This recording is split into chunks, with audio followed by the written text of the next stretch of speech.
Good morning, ladies. Back on the tablet again. Quick update on that. So apparently when I thought I was buying a laptop, I didn't really buy a laptop. I bought a Chromebook, which apparently is different than a laptop and is not compatible with Facebook Live.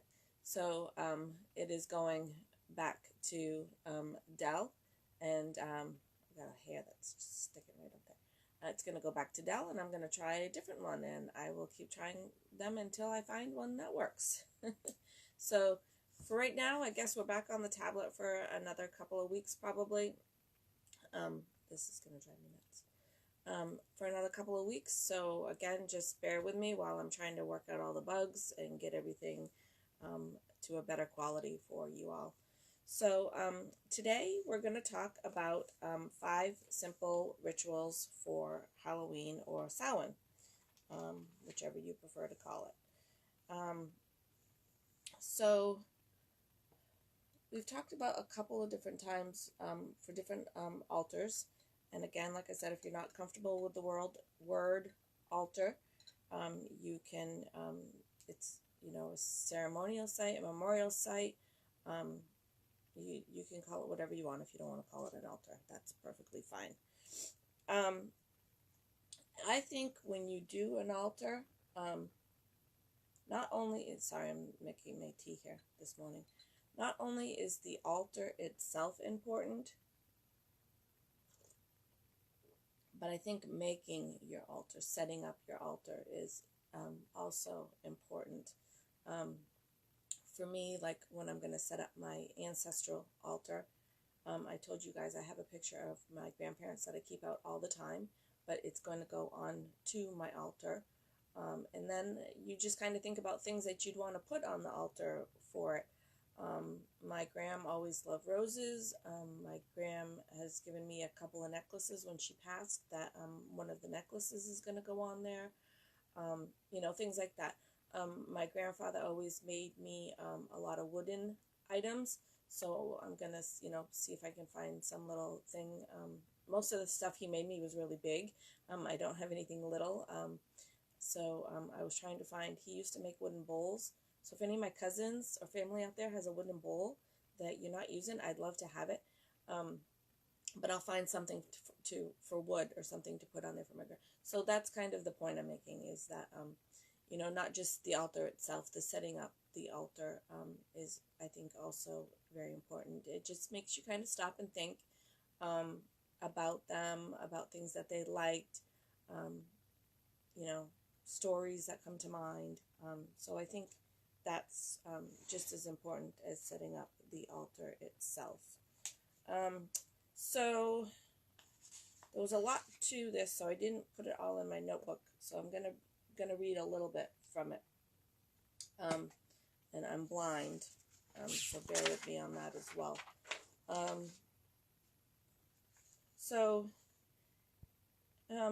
For building an altar, we talked about it a little bit yesterday. So some of the simple tools you could use is a black or an orange candle. So some seasonal crystals, and if you need to know what seasonal crystals are, you can certainly ask me, and I'll put that out there for you. It's just a lot I want to cover today, so some of the little details I'm going to probably pass over.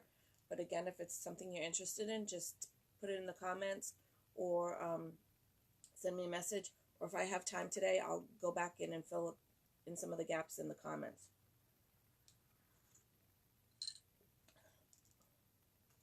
All right, so you could put in a chalice filled with water or wine. You could put in some sort of dark feather, a photo of them, and any kind of decoration that you want. So it doesn't have to be anything fancy or elaborate.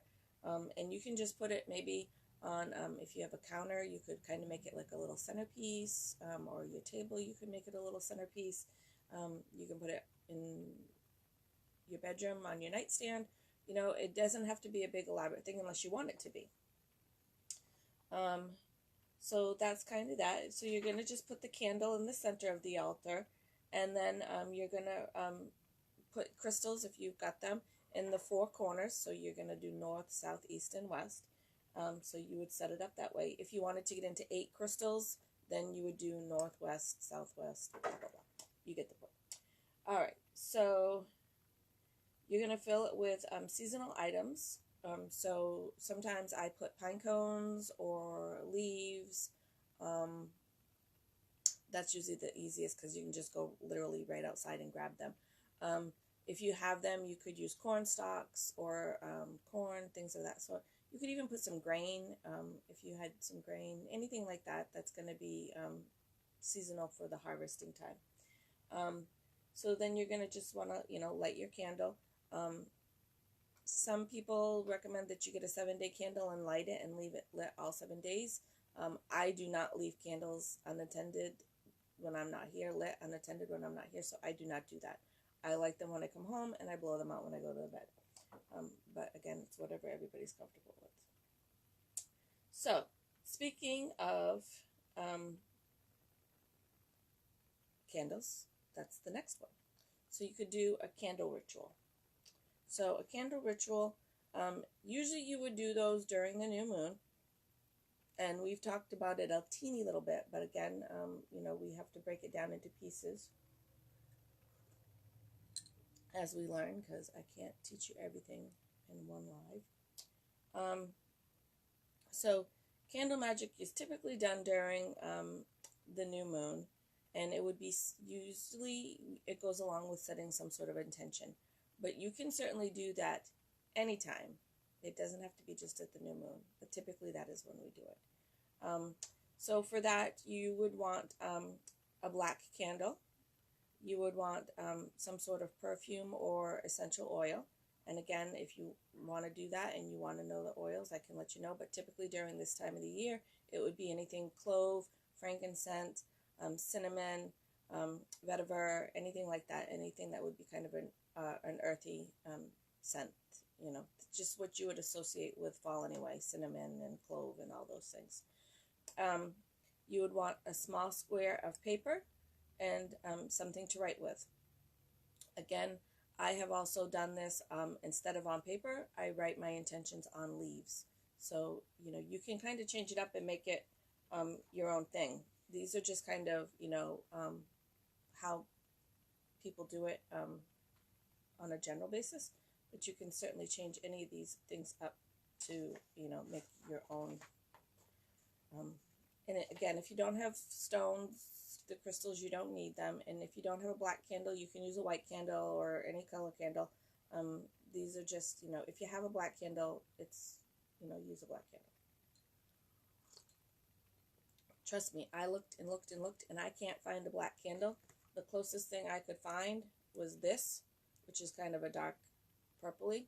So when I do my ritual either tonight or tomorrow, that's what I'm going to have to use, because believe it or not, even at Halloween, I could not find a friggin' black candle anywhere. So that you're going to take the oils and rub them on your palms.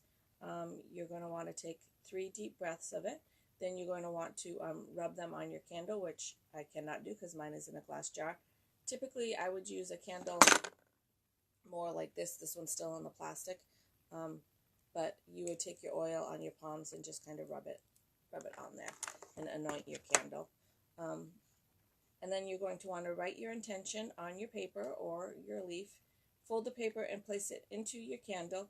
Light the wick and call in the support of the elements. So fire, water, air, and earth.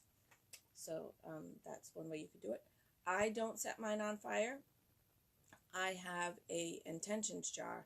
And I believe I showed it to you guys. I made it myself with all stuff just from the dollar store and stuff that I had lying around. And so I wrote my intention on my leaf and I put it in my jar. And it had things, so my intentions was for new beginnings and to continue with doing these lives and things like that for you guys. So for a new beginning, I put in some ashes, which represents to me the phoenix. So burning down to nothing and restarting. And then I put in some seeds for new beginnings. So, and then every new moon I'm going to add to that jar for 1 year. So that's kind of the way I've changed it up a little bit. But you can certainly, like I said, use a piece of paper and you can burn it if that's what you want to do.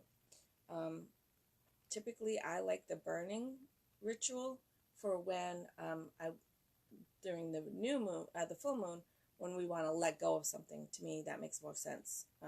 Is that when you want to get rid of something, then you would burn it and set it off to wherever it's going to go. So you can do that however you want. If you do burn it for a new intention, they suggest that you go ahead and take the ashes and bury them outside into the ground.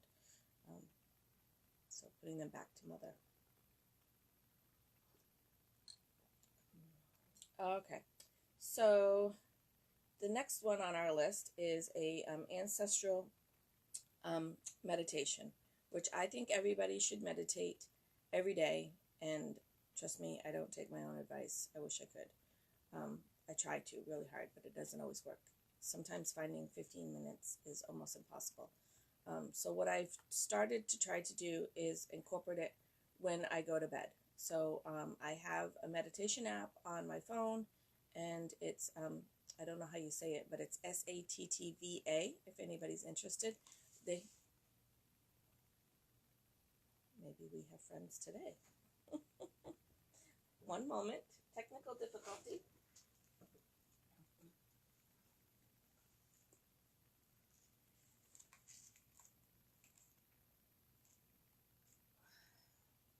I don't think that's going to stay. It's probably going to fall again. So, we will.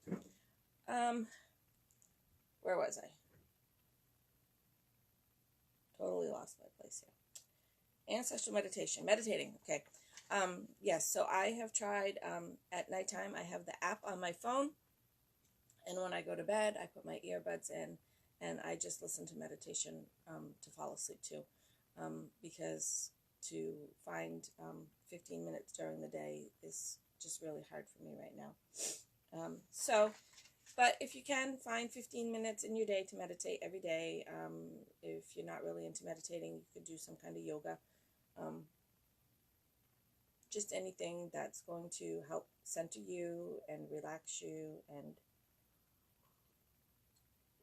get you away from your busy day, which I have not been able to do right now, which I will be honest is my own fault. I create my own messes. All right, so meditation. So for this, it's asking you to use white sage, a selenite wand, ancestral connection stones, which would be, they've got it listed here, which is skeletal quartz, jasper, and smoky quartz. And again, a piece of paper and a writing utensil, and an offering for the ancestors, such as food, dried flowers, a poem, really whatever you want it to be. So find a quiet space to sit comfortably, prepare a list of questions you have for your ancestor, light your sage, smudge yourself, clear your energies, connect. There's a lot more to this. I'm just kind of giving you the cliff notes here. Connect with your ancestor. Use your selenite wand to trace a clockwise circle on the floor of the carpet around you. Place your memorabilia or your crystals before you in the meditation area. Present offerings to your spirit ancestor. Now meditate until you feel your body and mind relax, which that is a very important part. So then you're going to ask that only your ancestors come with you. And so then you're going to just spend some time with them. A lot of times in meditations like this, you may, your eyes will be closed. You may get a picture of a loved one in your mind. You may actually smell something. I very often smell roses, and I associate that with my gram. So even when I'm not meditating, I'll be walking around or doing something, and I'll be all by myself, and I'll smell roses, and it's like, okay, I guess Gram's stopping by. So you may get smells, you may get visions, you may get a cold chill. Those are all normal. So don't freak out if that happens. So some people say that they actually have them speak to them. I've never had that happen. In guided meditation, I've spoken with my gram, but not just on my own. I don't know. I guess I'm still pretty new to meditation, and so I have a really hard time if it's not a guided meditation, just because my brain doesn't let me just unwind and shut down and relax. So I'm sitting there really hard trying to concentrate and go, oh yeah, I forgot to send an email to somebody, or I forgot to do this, or I forgot to get milk, and my brain just doesn't let me do that. So I have to really work with my guided meditations, and hopefully after a while of doing the guided meditations, I'll be able to do my own, actual quiet meditation. All right, so then you're going to, when you're done, you're going to thank your ancestors. You're going to trace back with your selenite wand a counterclockwise circle. If you don't have a selenite wand, you can use any kind of wand, any kind of crystal wand or stone wand, wood wand, or anything like that. Or if you don't, you can just envision your circle. So what I usually do is you put your hands out when you're meditating, and you envision the light coming up from your hand, and you envision it going around you and coming back to your other hand, and that's kind of your circle. So if you don't have the tools, there's always another way to make it work. And again, if you have any questions or confused, or you're not really sure, again, just send me a message and I will get right back to you. So then, a lot of people like to journal after their meditations. I don't, because I just told you I do it to fall asleep. So I just don't journal it. But a lot of people, once they come out of meditation, most people have their notebook right there, and they will journal it. I'm not big into journaling, but if you are, they say it's really great to go, sometimes go back later and read things, and to make sense of things. So that's pretty much that. Then like I said, you're going to just close up the circle and do your journaling, if you want. So number 4 is sacred space clearing. And so sacred space clearing is just clearing out all the negative energies that are in there. And when I say negative energies, I don't mean demons and Satan and things like that. It's scientifically proven that there are negative energies that are in the air. And so I always try to make sure I say this correctly. So when you smudge, which is what we're going to talk about here in just a second. When you smudge, however that be, there's a bunch of different ways to do it. When you smudge, you kill off the positive ions in the air which cause negative energy, allowing for the negative ions to come in that cause positive energy. So my biggest thing, if I come home and my husband is grumpy from work, I smudge. And he gives me that look like, but it works. All right, so clearing your space.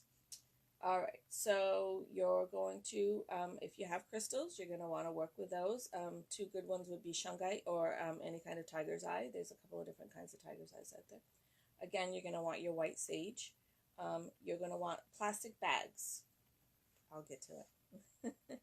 So what you're going to do with this is kind of your fall cleaning. So you're going to want to start, first of all, with physically clearing your space. So that's basically just, take your garbage bag and go around the house. And I took out a couple of bags the other day of clothes that I don't wear anymore, and I took them to the consignment store. I took a couple other little things, a couple pocketbooks, stuff like that. So that's what it's referring to. Just kind of go around your house and clear out anything that doesn't serve a purpose to you. You know, because clutter is part of the negative energy. So you're just going to want to organize and clean and just get rid of anything that doesn't serve you. So that's part of clearing your space. Then you're going to hang your white sage above your entrances and exits. So I typically don't have white sage over my door. Right now I have over the front door, I have some fall flowers, and even in my hallway I have mistletoe that I leave up all the time. But I have, if you come into my house, you'll see all over my house are bundles of different herbs that are hanging everywhere. I always have something hanging up. So hang some white sage over your entrances and your exits. This will help clear the energy. The other thing we did talk about yesterday, which it doesn't say this in here. Oh, it does. I just haven't gone down far enough. Sorry.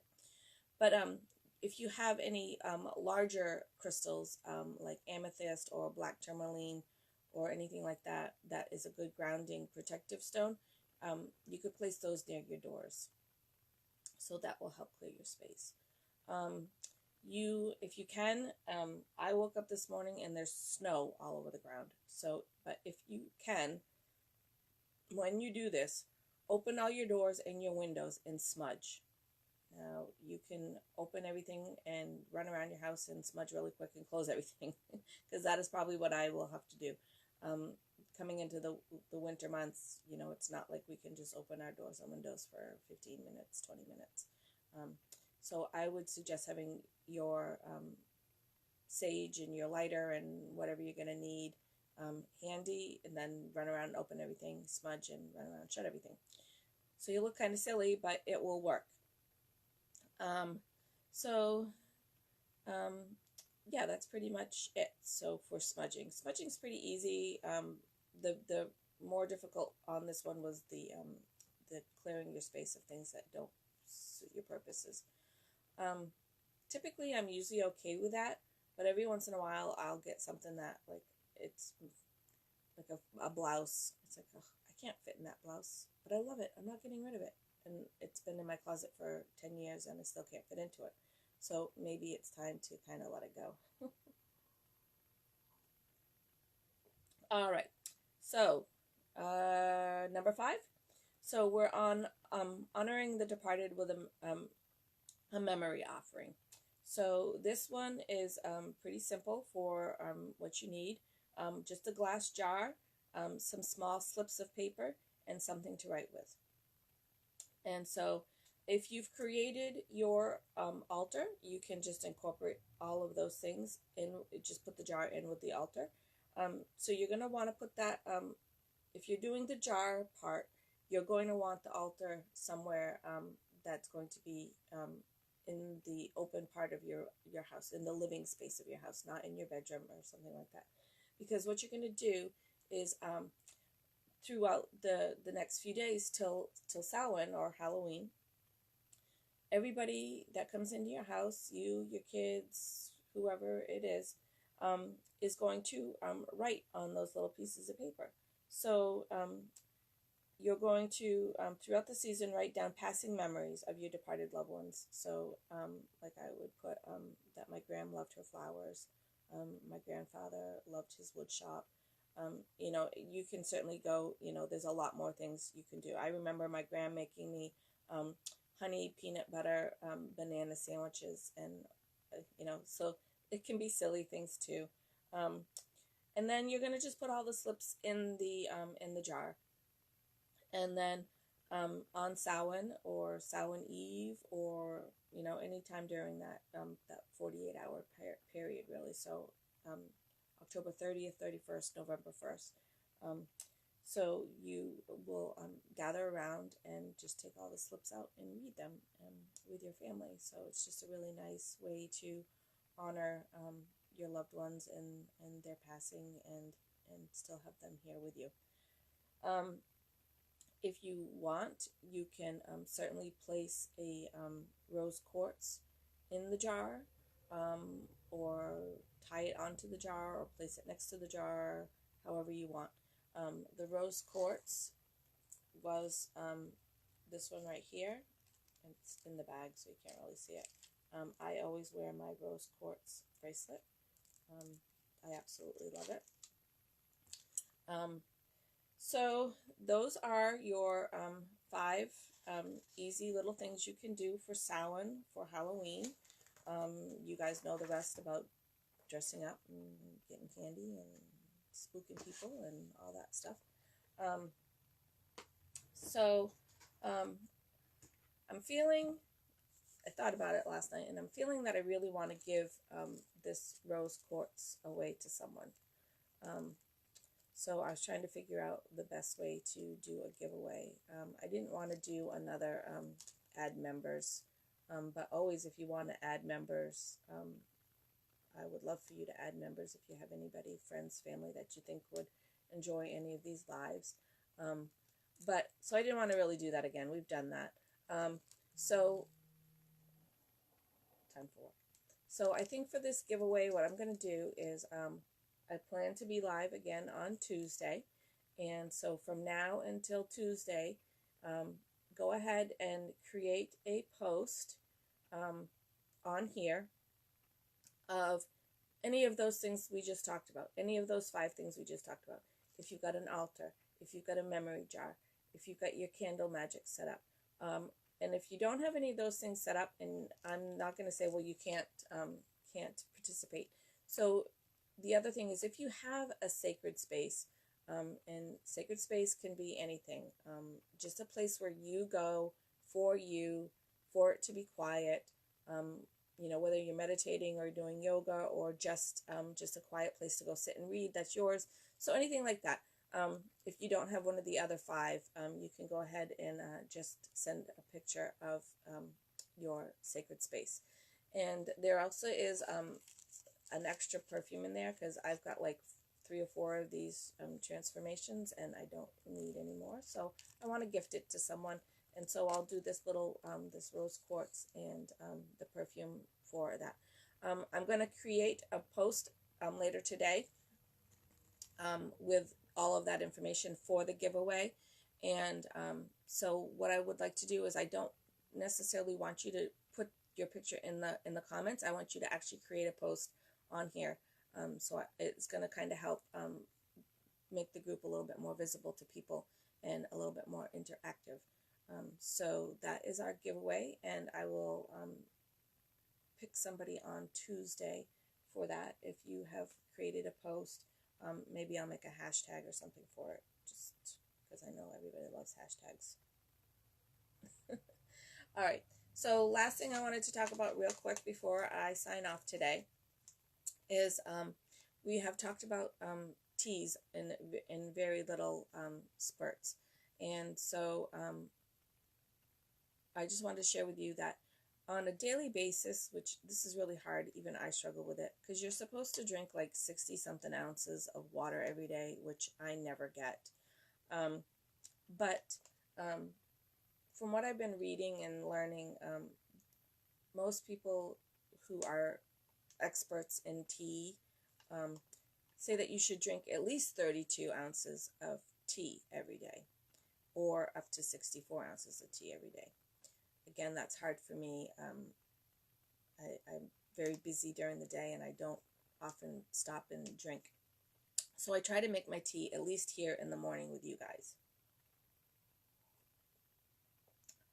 So 3 of the recommended teas that I would have for you would be green tea, which is pretty easy to find. You can find it pretty much anywhere.